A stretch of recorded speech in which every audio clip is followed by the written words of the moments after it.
ছাড় দেওয়া হবে না।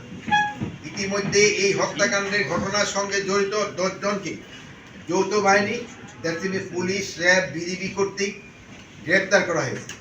এর মধ্যে রয়েছে হত্যাকাণ্ডের মূল হুতা ফয়সাল করিমের স্ত্রী শাহেদা পারভিন সামিয়া, মা ও বাবা শ্যালক ওয়াহিদ আহমেদ ও শিপু এবং মোটরসাইকেল মালিক আব্দুল হান্নান।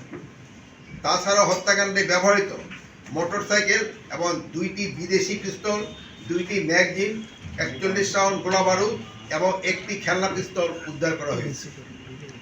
অতি দ্রুত এই ঘটনার মূল হুতা ফয়সাল করিম মাসুদকে শনাক্ত আইনের আওতায় আনা হয়েছে।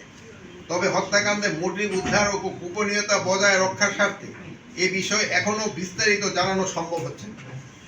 তবে আমরা আপনাদের আশ্বস্ত করছি এই বিষয়ে বেশ অগ্রগতি হয়েছে এবং তাকে মূল হুতাকে খুঁজে বের করতে আইন শৃঙ্খলা বাহিনী প্রাণপণ চেষ্টা করে যাচ্ছে।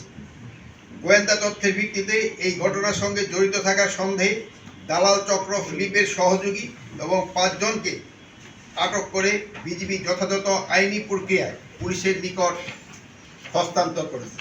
লুট হওয়া ও অবৈধ অস্ত্র উদ্ধারে আইন শৃঙ্খলা বাহিনীর অভিযান চলমান রয়েছে। এদিকে আরও জোরদার ও বেগবান করার জন্য এবং ফ্যাসিস্ট টেরোরিস্টদের দমনের উদ্দেশ্যে গত 13 ডিসেম্বর 2025 তারিখে অপারেশন ডেভিল হান্ট ফেজ 2 চালুর সিদ্ধান্ত গ্রহণ করা হয়। গতকাল কিন্তু আমরা একটা প্রেস ব্রিফিং আপনাদের করা হয়েছে এবং ওখানে যারা যারা এটার সাথে ওদের থেকে তো আমি ইনফরমেশন পাই, মানে মেইন লোকগুলি আপনাদের ওই ইনফরমেশন দিচ্ছে। ওইটা ছাড়া আমার কাছে এক্সট্রা কোনো ইনফরমেশন এই ইসে আছে। মানে আমরা কিন্তু আপনারা জানেন যারা এই হিন্দিস বা ভালনারেবল তাদের আমরা অলরেডি হাতিয়ার জানবেন আমরা দিয়ে দিয়েছি।